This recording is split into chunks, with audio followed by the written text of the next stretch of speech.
In the second part of my interview with the most excellent Tara Setmayer, we delve deeply into the vast, almost unfathomable corruption within the Trump regime and the lengths Donald is going to enrich himself and his miserable family. Enjoy.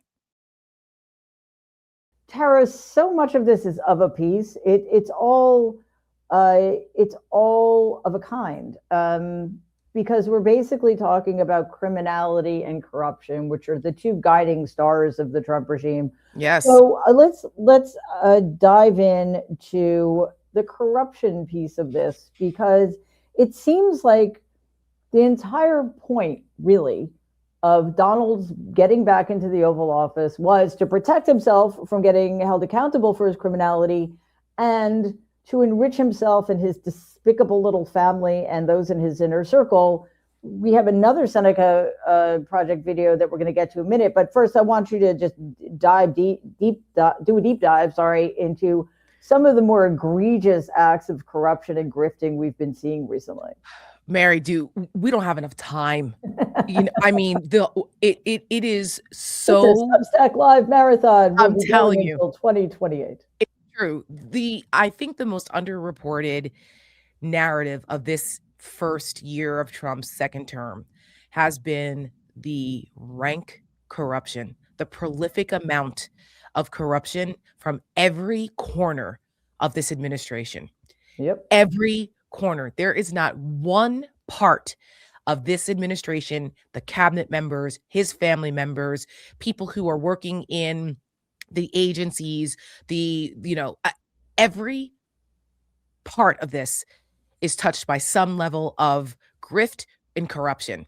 And the amount of enrichment that Trump has gotten from being president, well, starting from when he ran again last year, but just it carried over because he freaking won. From the whole crypto schemes, and his SPAC that runs his Truth Social company, which lost 70% of its stock value, and up until a couple days ago when they merged with a nuclear fusion company. Can you explain that to me? I mean, I would like someone to explain to me how a social media company has now merged with a nuclear fusion energy company in the UK, and all of a sudden now the stock has recovered 50%. Trump's made $500 million like that. How's this happening? There's some question about. Now, I understand the cheap merch, because that is a specialty of his, the disgusting sneakers and the really hideous watches, right, and the phones that will never, ever, ever appear. And the only reason, because every other thing he sold has gone out of business. The only reason these won't is because he's president of the United States. Right. Thanks, guys. I even understand, the shady real estate deals and the crypto stuff, because he's all in with the tech bros. But the nuclear fusion thing, the only way that makes sense to me, let me rephrase. The only way in which that makes sense is if you look at the fact that Donald just canceled those 5 massive government grants to wind farming companies, which will mean that 2.5 million homes won't get clean energy, 10,000 jobs won't be created, and $25 billion won't be distributed. So maybe that's the context we should be looking at this. Well, I think that's part of it, right? He's always had a bug up his ass about the wind farms because of his wind. Yeah, and the birds, all of a sudden they kill the birds, and it's like, what? Like he cares about birds. I know. I'm like, what is it? But it's the same thing, like his weird obsession with the wind farms. And wasn't that because of like in Scotland or something with his golf course out there? Yeah. So there's always, whenever Trump obsesses over weird things, and you can attest to this, Mary, there's always something personal involved in it. So the wind farm thing, the windmills thing, is because of the wind farm controversy in Scotland. I found out that he has a weird obsession with magnets, and I couldn't understand, why does he randomly bring up magnets during these rallies and these speeches? I'm like, what the fuck is that about? Oh, because his son is now involved in a investment firm that got a $620 million loan from the Department of Defense to mine rare earth minerals that make magnets. So clearly, someone has been having conversations with him about magnets and how important they are. He just discovered this because he's an ignoramus, and he's discovered that magnets are important for all kinds of things. That's why he obsessed over magnets, because this was going on in the background. That's one of the other corrupt things. Could you imagine if Hunter Biden was in an investment firm that got a $620 million loan from the Department of Defense that had a contract to do? I mean, come I on. can't imagine. Yeah. I can't imagine because he was on the board Of Burisma. totally legal. I mean, it was ill-advised, totally illegal. Yeah. And the Justice Department went after him, and the Justice Department went after him for other things that nobody else ever would have been Correct. indicted, let alone convicted for. So I can't Exactly. imagine. Right. It's just that what he did might have been a little sleazy, but not illegal and not completely unethical to Right. this degree. Give me a freaking break. Like, unbelievable. So there's that.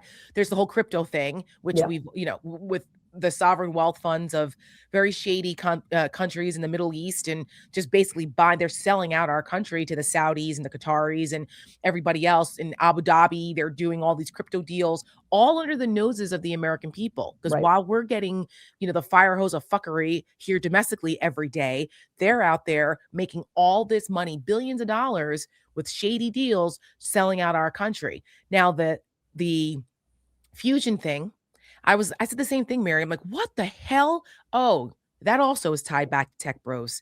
It has to do with AI and AI power, because the data centers and all of this require a lot of electricity. So the whole utility bill thing and all that is still, it's tied into the tech bro space, which is Peter Thiel and, all those the tech bros out there that want to turn us all into biodiesel and network states and don't believe in democracy. And yeah, there's that. There's also a tie-in with the tech bros in Greenland. Remember that whole thing, being obsessed with Greenland? There's a whole tech bro like weirdo thing there, because they want to rebuild our population with the perfect species, and it's a whole thing. Right. So anyway, so the nuclear fusion thing is tied into the AI, like, oh, well, we need more energy, and this will be cheap and more powerful energy for AI when they all, when Skynet comes and kills us all. So there's something to look forward to. Something to look forward to. So there's all these like intertwined things that are going on, that's happening right in front of our faces, but we don't see it. It's not reported on the way it should be, because we've got Susie Wiles talking shit about the Vanity Fair stuff. And then you've got the Epstein files, which are a big deal, but it also, like, the US media, corporate media, isn't capable of doing two things at once, apparently. Meanwhile, Donald Trump is literally falling asleep in meetings every day. Like, can't keep his head up, slack-jawed in meetings. We didn't see that with Joe Biden. But, calling Jay Tapper and Alex Thompson, I'm sorry, are you guys writing a book on this? Because, hello. I mean, hello. So it's actually relevant now, whereas your book on Biden was not relevant. Completely relevant. And it goes back to, it's all actually tied into the Epstein stuff too, because MAGA is waking up and going, wait a minute, you promised us you were going to lower costs. You were going to bring jobs back. You were going to focus on America first. Meanwhile, you're out here doing deals overseas with countries that we shouldn't be. You're selling our country out to all of these other countries and things. You're creating more wealth for yourself while, you're throwing Gatsby parties and $1 million a plate fundraisers at your estate, while military families were standing on food bank lines, literally, during the government being closed. And what are we getting? Wait a minute. What are you doing? What's happening to us? Our lives aren't better. We're losing our family farms. We're losing our livelihoods while you're enriching yourself. And, we're going to war with Venezuela. How is this America first? Right. And we're giving Argentina $20 billion just because Donald likes their chainsaw wielding psycho president. Yep. Now, I want to ask you very quickly. But here's the juxtaposition, Mary. While our American farmers are filing for bankruptcy at record rates because Donald Trump threw a temper tantrum and uses his tariffs illegally, potentially, we'll find out, because he likes the power of doing that, because I said so and I'm going to do this to you. But meanwhile, it's screwing our farmers. They're filing for bankruptcy because of his disastrous economic policies. And then he's claiming, I'm going to come save you with bailout that the American taxpayers are going to be paying for. it's obscene. And what I don't understand, because I don't actually think it is breaking through to the American people. I don't think they're aware of this enough. I don't think enough people are saying, wait a minute, I'm being told that I can't buy my child 2 pencils for Christmas, or I can't buy my grandmother Christmas presents, but you're building a $400 million ballroom, Correct. for God's sake. Exactly. So on that note, I want to see your next video. Yes. Because it's kind of awesome. Thank you. Well, once there was a Trump who went by the Don. He said he'd fix everything, but it was a con. From crypto to steaks. Trump steaks are the world's greatest steaks. The Trump wanted it all. There was nothing too large. Russia, Russia, Russia.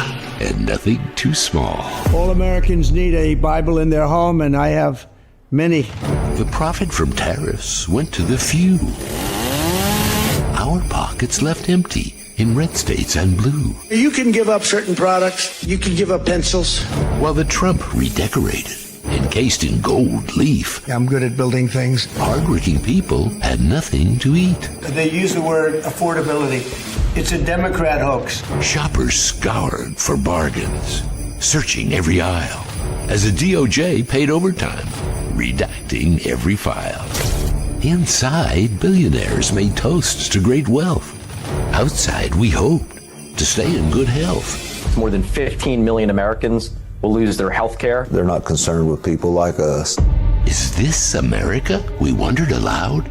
The great nation of which we are proud? This is not how we behave. This is not what we do.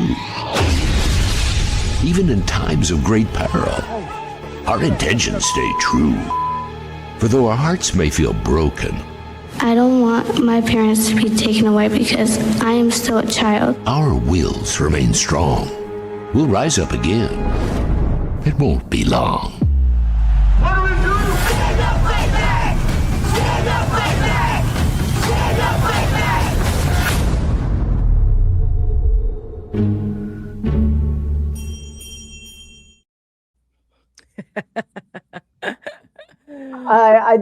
I don't know what to add. That was, well, I have one thing to say. It's democratic, you fucking moron. Yes. But that aside, what an ad. Again, that has to be seen everywhere.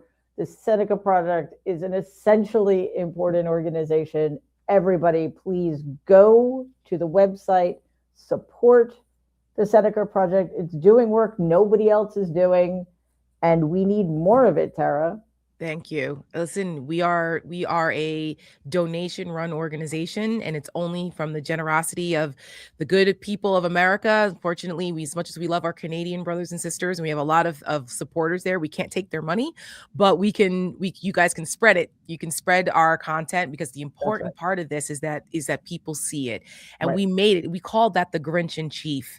Yeah. And we made that because, and no one else has done this, has tied the affordability issue into what he's doing, and you know how insulting it is to the American people, because he's literally, like, they talk about Democrats and the liberals and the war on Christmas. Donald Trump has a war on all of it. And what they're doing, like literally telling people, like, you don't need to buy your kid $37. I don't know who does that anyway. They only need 2. Well, who the hell are you to say that? You're a fucking billionaire. Shut up. Like, shut up. A billionaire solely because he's grifting off the American presidency. Correct. Well, that's true. And at the same time, it's like the people, we're starting to see a shift in the polling. If you look at the polling, his numbers are in the tank on the economy. And even with his own people, we're starting to see a shift. So is it big enough yet? Have they completely abandoned him? No. But the point is that our messaging and what we're doing, and more people it's moving the needle. That's the most important thing. And we saw even with the elections in November, even the special elections, Democrats are overperforming because we are starting to move the needle. And it's a messaging war. You've got to meet people here and here before they can go out and vote. We got to get them to understand what's at stake. And that's what we do at the Seneca Project. So we appreciate your support so we can do more of it. We'll do more. We want to scale up in 2026 because nobody does what we do as like the way we do it. And so we appreciate it. And it's senecaproject.us if people want to go and help us out. Merry Christmas. Everybody watching, thanks so much for joining us on the Substack Live. again, check out Seneca Project. Check out Uncompromised with Tara Setmayer, her excellent Substack.